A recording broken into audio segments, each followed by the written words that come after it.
Bueno, vamos a pasar a la segunda charla. La idea en esta charla es hablar sobre diagnóstico y tratamiento de la tuberculosis infantil. Sabemos que la tuberculosis infantil es de difícil diagnóstico, ya que los pacientes pediátricos son paucibacilares, por lo tanto encontrar en la bacteriología el bacilo es bastante complejo. La clínica, como vimos en la primera charla, es también insidiosa y no siempre nos orienta al diagnóstico. Y la radiología no siempre está acompañada de las imágenes cavitarias típicas.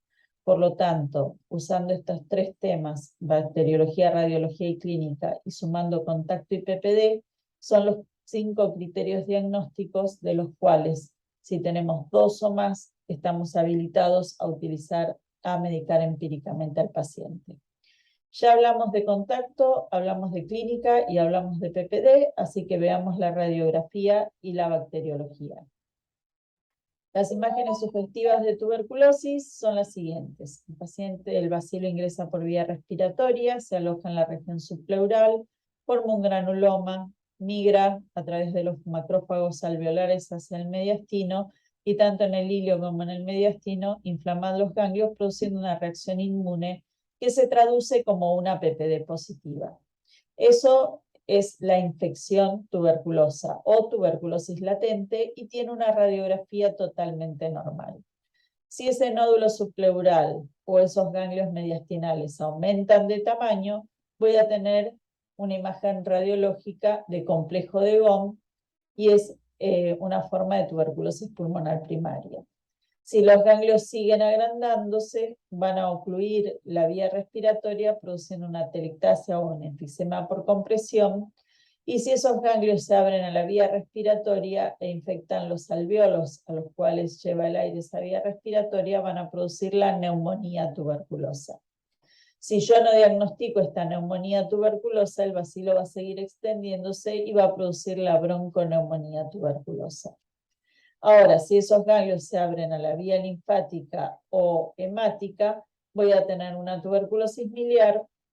Si ese granuloma subpleural se abre a la pleura, voy a tener una pleuresía tuberculosa. Y si se abren al pericardio, voy a tener una pericarditis tuberculosa. Ahora, si el bacilo queda durmiente durante muchos años y posterior a muchos años el paciente se reinfecta o reactiva su tuberculosis latente, voy a tener la forma de tuberculosis tipo adulto, que también la vemos en nuestros pacientes adolescentes. Veamos imágenes, complejo de Ghom, foco primario, linfangitis y ganglio. Las flechitas quedaron un poco desubicadas. Neumonía tuberculosa, imagen radiológica persistente.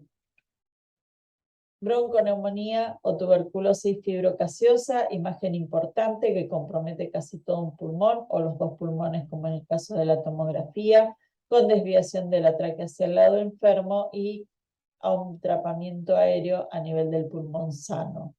Este paciente suele tener poca dificultad respiratoria sin hipoxemia, pero sí tiene un gran compromiso con su síndrome de impregnación.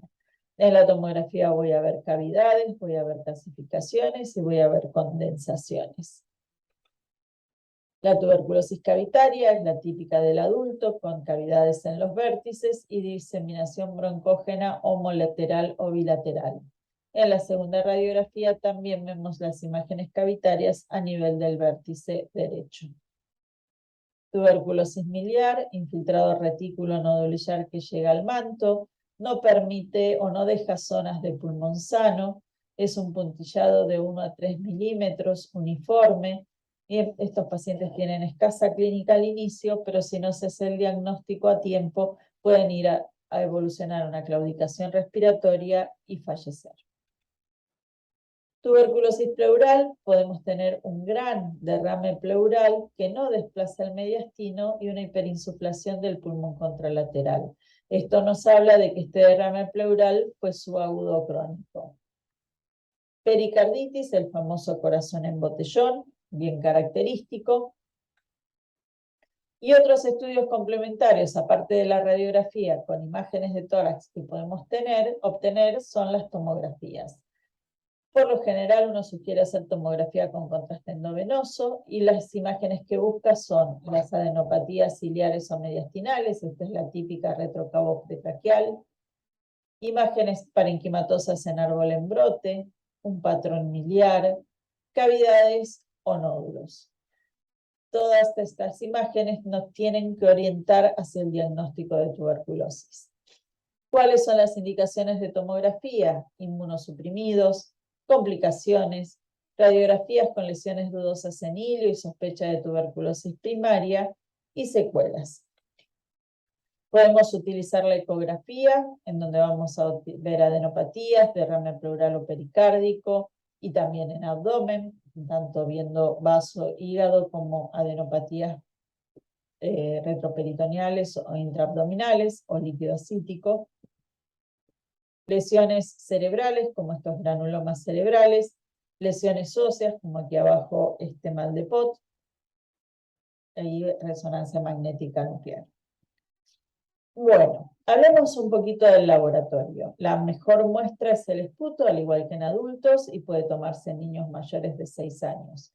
En pediatría utilizamos 3 esputos. El lavado gástrico se puede utilizar en niños más chiquitos que no saben toser y conseguir un buen esputo, en pacientes neurológicos o impregnados, y la idea es recolectar las secreciones deglutidas durante la noche. También deben ser 3 muestras. El esputo inducido se realiza previa nebulización con solución hipertónica de cloruro de sodio. Recordar que produce broncoespasmo, así que está contraindicado en pacientes asmáticos o con broncoespasmos a repetición. Lavado broncoalveolar oval lo hacemos en inmunosuprimidos para diagnósticos diferenciales como micosis o en atelectasias crónicas para diagnóstico diferencial con cuerpo extraño y otros.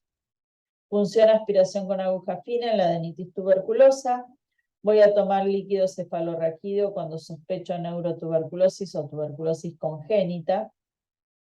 Voy a tomar muestras de sangre y médula ósea en pacientes en los cuales sospecho enfermedad diseminada y si lo encuentro, esto lo confirma. Puedo enviar biopsia de todas las muestras estériles al laboratorio.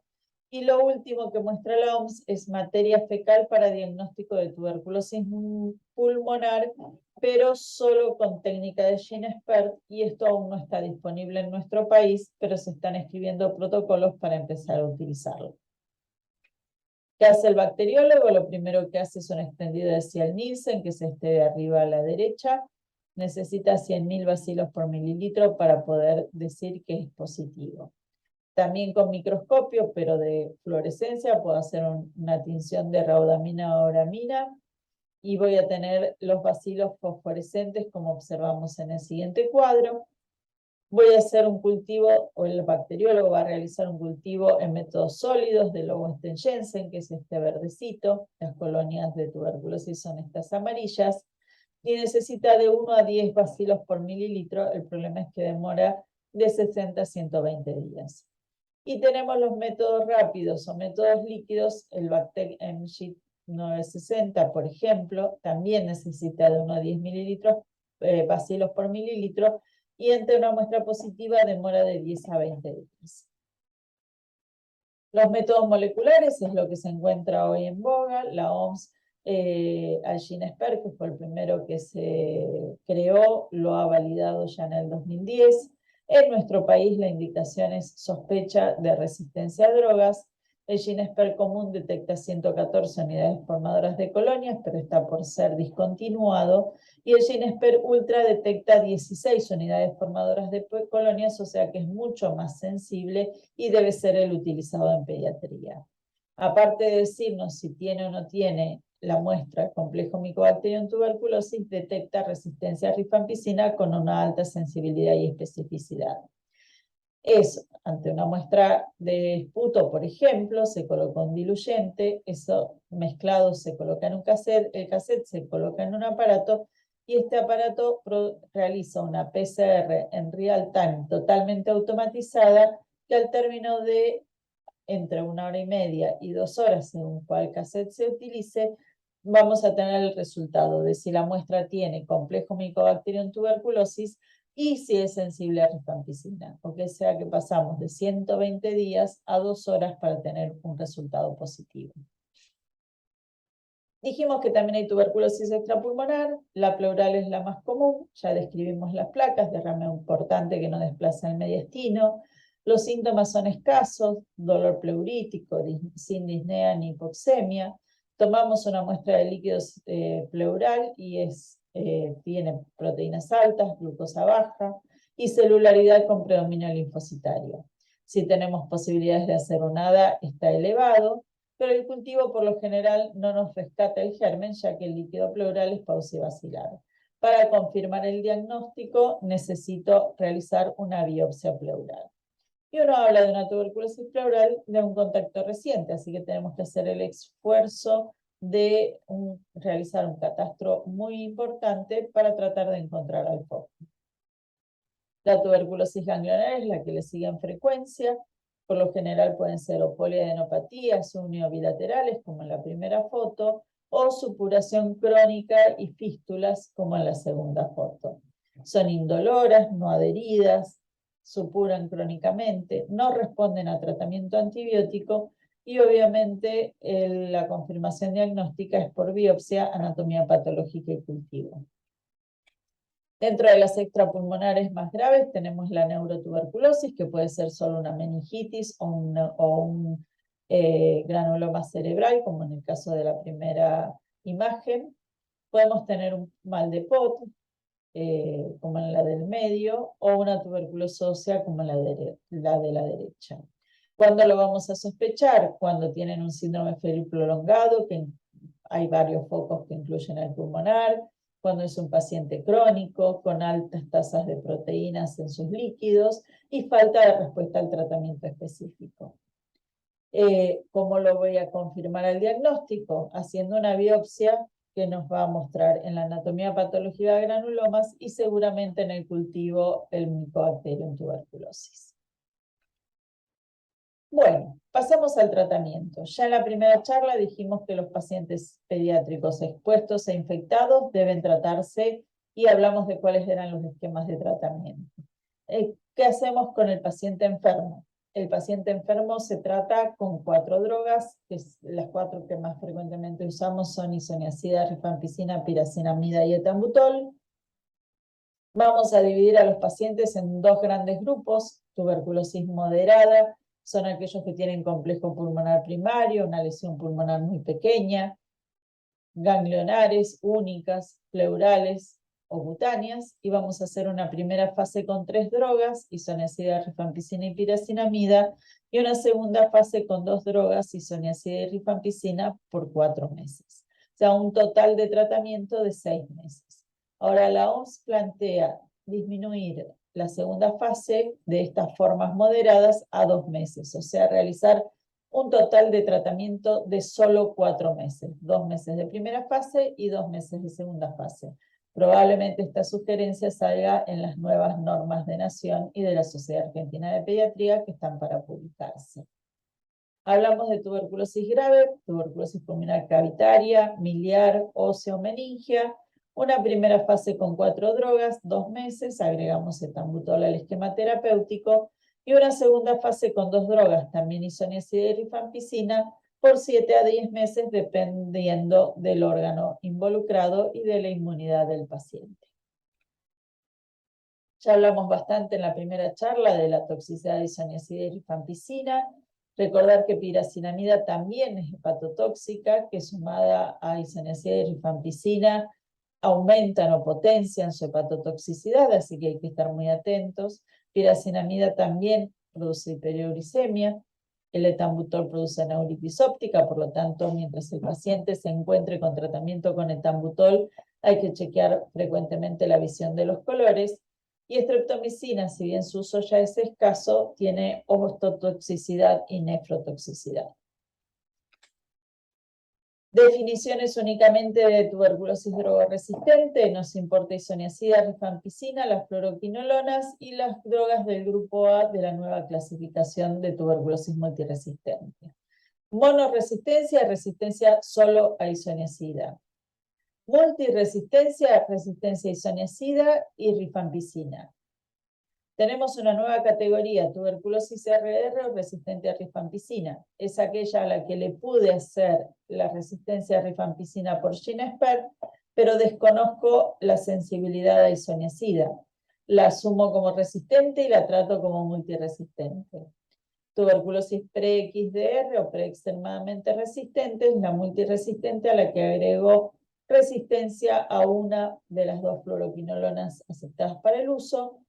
Y XDR, o tuberculosis extremadamente resistente, es la multiresistente más una fluoroquinolona más una droga del grupo A.